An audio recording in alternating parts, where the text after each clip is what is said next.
Hello guys, welcome back to my channel FRD studio. So आज जो हम लोग पढ़ेंगे वो पढ़ेंगे एचटीएमएल फॉर्म्स के बारे में कि हम लोग जो है एचटीएमएल में फॉर्म कैसे क्रिएट करते हैं और कैसे उसको क्या क्या मतलब उसमें चीज़ें होती हैं जिस चीज़ का हम लोग को थोड़ा सा ध्यान रखना होता है। तो चलिए फिर शुरू करते हैं।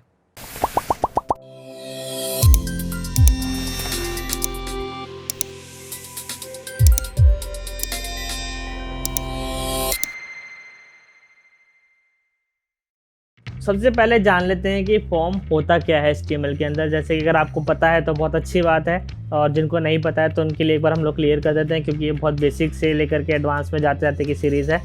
तो अभी तक हम लोगों ने फॉर्म के बारे में कुछ भी नहीं पढ़ा है। तो फॉर्म सबसे पहले होता क्या है, तो बेसिकली जैसे जब भी आप कोई वेबसाइट पे जाते हैं आप, तो कई वेबसाइट पे आपने देखा होगा कि वो बोलते हैं अगर आपको उनसे कांटेक्ट करना है तो वेबसाइट पे कांटेक्ट फॉर्म्स होते हैं जिसमें अपना नाम डालते हैं और फिर आप अपना ईमेल डालते हैं, देन आप उसमें एक मैसेज लिखते हैं, देन उस फॉर्म को सबमिट करते हैं। और भी तरीके के फॉर्म होते हैं, जैसे कि आपने फेसबुक पे आपने लॉगिन किया तो लॉगिन करने के लिए आप जो जहाँ पे ईमेल आईडी और पासवर्ड डालते हैं वो एक फॉर्म होता है। रजिस्ट्रेशन के लिए जैसे आपने अगर पहली बार अपना जीमेल अकाउंट बनाया होगा तो उसमें आपने जो पूरा का पूरा एक फॉर्म भरा होगा वो एक फॉर्म होता है, राइट। और आपने कोई अगर ऑनलाइन जो है आपने किसी चीज़ के लिए अप्लाई किया है फॉर्म के लिए, जॉब के लिए या किसी भी चीज़ के लिए, तो वो भी एक फॉर्म ही है। तो कोई भी आप, जैसे आप पहले होता था कि सब पेपर पे भरते थे और सेम वही चीज़ हमारी अब ऑनलाइन आ गई है अपनी इन्फॉर्मेशन देने के लिए, ठीक है। तो उसके लिए हम लोग जो है उस फॉर्म को यूज़ करते हैं। तो एक बार ये उसको ब्राउज़र पे देख लेते हैं। बहुत बेसिक एलिमेंट्स जो हैं हम लोग इसमें पढ़ेंगे, ज़्यादा डीप में नहीं जाएंगे क्योंकि बेसिक के लिए है, ज़्यादा एडवांस के लिए नहीं है ये। तो चलिए फिर आगे बढ़ते हैं इसमें। तो ब्राउज़र पे चलते हैं। यहाँ पे मेरे पास में एक HTML फाइल है और मैंने एक ब्राउज़र खोल के रखा हुआ है। तो सबसे पहले कोई भी हम लोग को फॉर्म बनाना है, तो जो भी हम लोग फॉर्म बनाएंगे तो उसके लिए हमें एक फॉर्म टैग बनाना ज़रूरी है। अगर ये फॉर्म टैग नहीं होगा तो हमारा फॉर्म जो है वो काम नहीं करेगा, ठीक है। तो ये फॉर्म टैग बनाना हमारा लिए बहुत ज़रूरी है, विच इज़ मोस्ट इम्पॉर्टेंट। उसके बाद में इसके अंदर में हमारे पास में 2-3 चीज़ें आती हैं, विच इज़ एक्शन और एक आता है मेथड। तो यहाँ पे एक्शन क्या करता है, एक्शन क्या करता है, जैसा कि आप नाम से समझ रहे हैं कि ये एक एक्शन देता है। मतलब जब भी आप कोई फॉर्म सबमिट करते हैं तो उस जो डेटा हमारे पास में बंदा फिल कर रहा है, कोई भी पर्सन फिल कर रहा है, उस डेटा को हमें क्या करना है, ठीक है ना। उसके लिए जो भी एक्शन है वो हम लोग यहाँ पे लिखते हैं, या फिर हम लोग कोई PHP की फ़ाइल या कोई जावास्क्रिप्ट की फ़ाइल हम लोग यहाँ पे इंपोर्ट कराते यूज़ करते हैं, जिससे कि बाकी आगे का काम वो संभालती हैं कि फॉर्म को सबमिट करना है, या कोई भी सर्वर साइड स्क्रिप्ट होती है हम लोग वो यूज़ करते हैं। उसके बाद में मेथड में हमारे पास में 2 चीज़ें आती हैं, विच इज़ पोस्ट और एक होता है आपका गेट। तो गेट क्या करता है कि जो भी आपने इन्फॉर्मेशन डाली है फॉर्म के अंदर फिल करी है वो इन्फॉर्मेशन आपको यहीं कहीं ऑनलाइन ब्राउज़र पे तुरंत मिल जाएगी, राइट।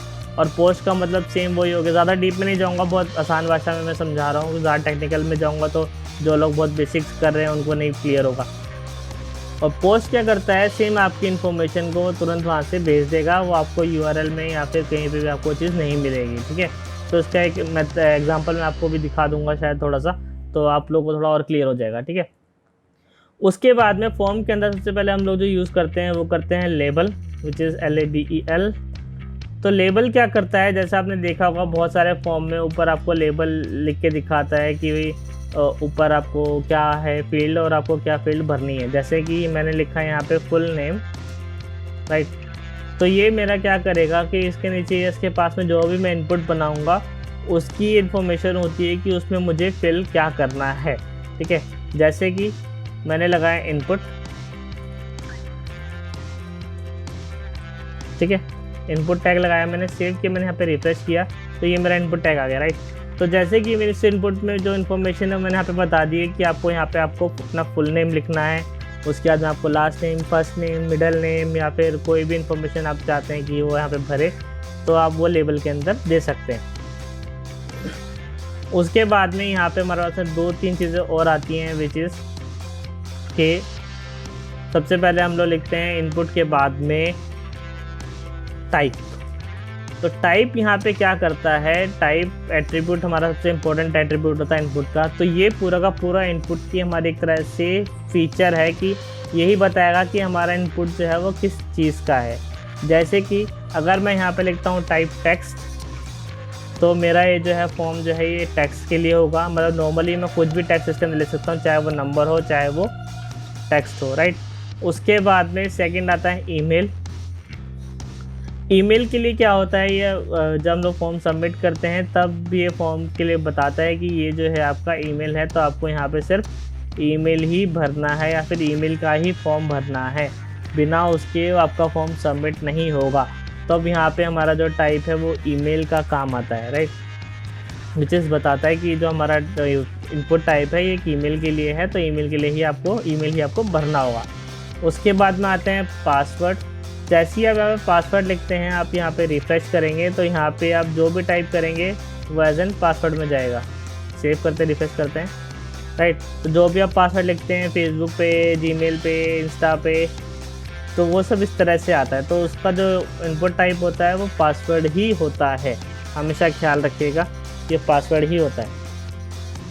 उसके बाद में एक और फील्ड आती है विच इज़ आपका फाइल क्या करता है, जैसे आप रिफ्रेश करते हैं तो आप इसमें कोई भी अपनी फाइल, जैसे रिज्यूम होता है, बहुत सारी जगह आपने देखा होगा मेल में कि आपको रिज्यूम अपलोड करना है या आपको कोई भी डेटा अपलोड करना है, तो उसके लिए वहाँ पे ये फाइल जो है एट्रीब्यूट यूज़ होता है, राइट। तो उसमें क्या होता है, आप यहाँ पे कोई भी अपनी फाइल अपलोड कर सकते हैं। बाकी जो रिस्ट्रिक्शंस होती हैं वो सारा डेवलपमेंट का पार्ट हो जाता है कि वो डेवलपर्स लगाते हैं कि यहाँ पे यही फाइल पर्टिकुलर अपलोड होनी है या फिर आपको यही सब चीज़ें चाहिए यहाँ पे, ठीक है। तो मोस्टली काफ़ी डिज़ाइनर्स भी करते हैं, but most of the part जो है वो डेवलपर्स का होता है, डेवलपर्स ही देखते हैं, डेवलपर्स का होता है नहीं, आई मीन डेवलपर्स ही देखते हैं, ठीक है। तो उसके बाद में नेक्स्ट जो आता है इसमें आपका रेंज आता है, आप रेंज डाल सकते हैं, मतलब एक स्लाइडर आ जाएगा आपके पास में, सी स्पेलिंग मिस्टेक, रेंज आ गया तो आप यहाँ पे रेंज स्लाइडर ऐसे यूज़ कर सकते हैं।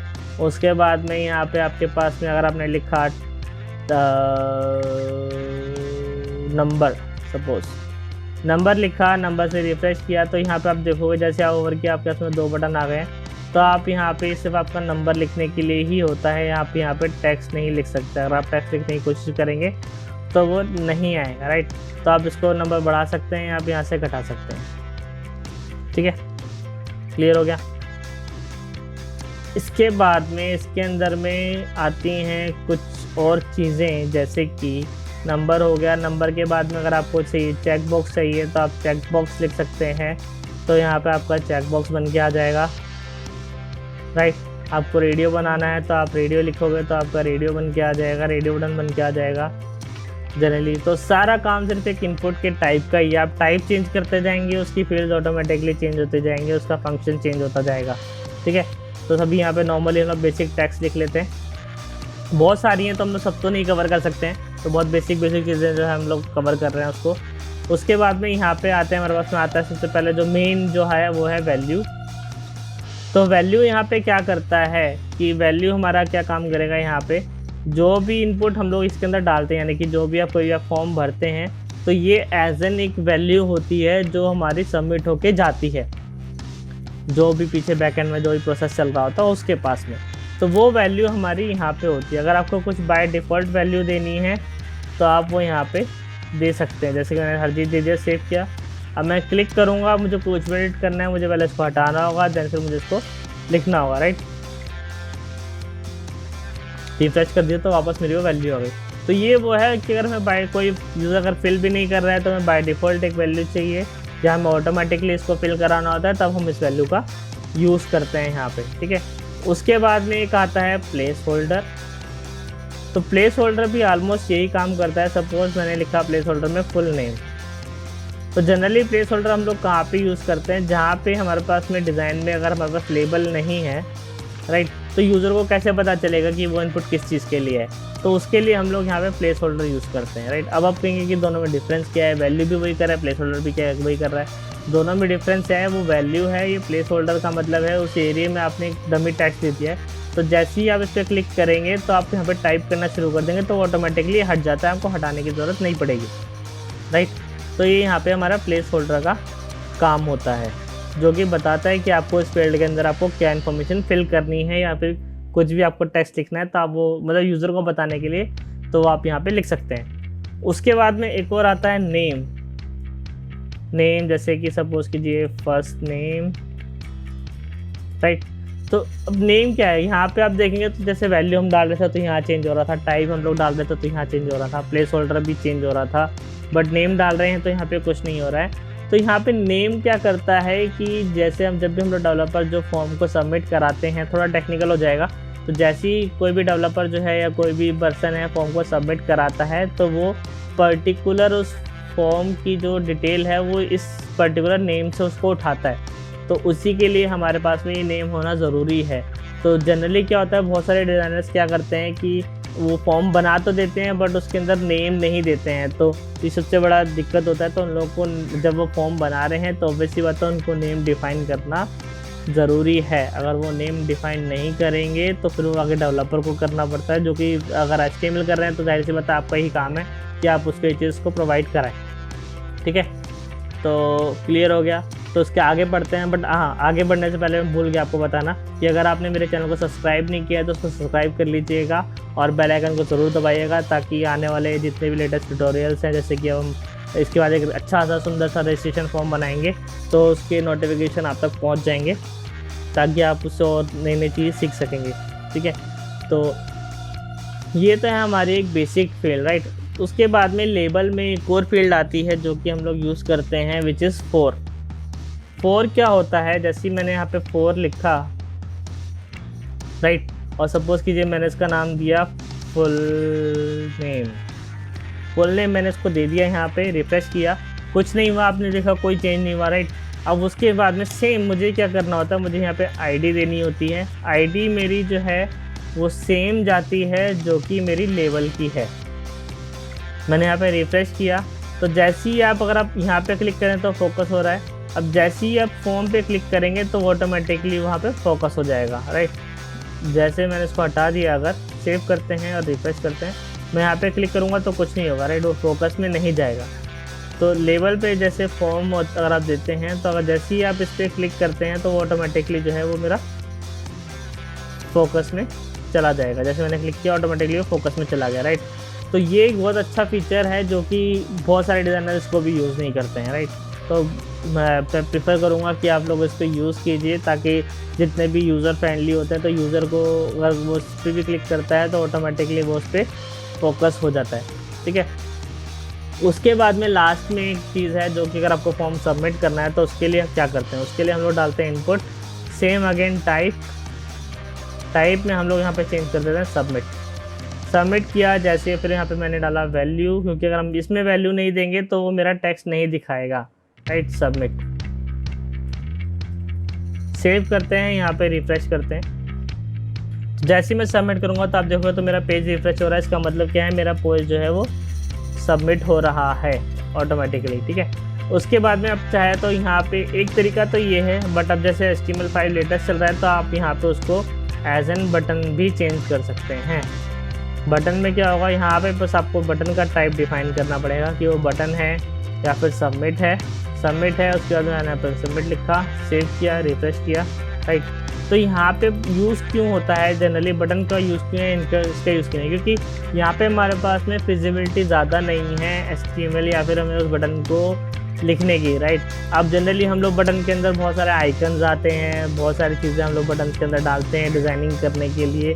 तो यहाँ पे आप वैल्यू के अंदर सिर्फ आप टेक्स्ट लिख सकते हैं और किसी काम का नहीं है, ठीक है ना। तो आप बटन को ज़्यादा अच्छे से डिज़ाइन नहीं कर सकते हैं। तो यहाँ पे आपके पास बहुत सारे फीचर्स डाल सकते हैं। आप यहाँ पे स्पैन में डाल सकते हैं, आप इसको स्ट्रॉन्ग डाल सकते हैं। आप यहाँ पे कोई भी आइकन, जैसे हमने लास्ट एपिसोड में देखा था कि आइकन डालना है तो हम लोग यहाँ पर आइकन भी डाल सकते हैं, राइट। तो इसके लिए हम लोग जो है ये बटन जो है वो ज़्यादा यूज़ होता है बजाय ओल्ड स्कूल इस बटन के, राइट। बट मोस्टली आपको अभी भी बहुत सारी जगह पे आपको यही बटन मिलेगा, तो आप दोनों में से कोई भी आप चाहे तो उसको यूज़ कर सकते हैं, ठीक है। अपनी रिक्वायरमेंट के हिसाब से उसको हम लोग यूज़ कर लेते हैं, ठीक। तो अब जैसे कि मैं बता रहा था गेट और पोस्ट का, कि जैसे आप देखा अभी, जैसे कि यहाँ पे चलते हैं, इसको हटा देते हैं, यहाँ पे एंटर मारते हैं, राइट। फुल नेम आ गया। फुल नेम में भी मैंने कुछ नहीं लिखा, मैं इसको सबमिट किया तो आपने देखा यहाँ पे आपके पास में ऑटोमेटिकली फर्स्ट नेम आ गया, जो कि मेरा यहाँ पे इनपुट में दे रखा है, राइट, नेम, ठीक है। अब इसके बाद में सपोज़ कीजिए कि मैंने इसके अंदर कोई वैल्यू डाल दी, मैंने सपोज वैल्यू डाल दी, राइट। अब मैंने सबमिट किया तो आप देखोगे तो ऑटोमेटिकली मेरी जो इन्फॉर्मेशन है यहाँ पे आ गई, राइट। ये हमारा आता है गेट से।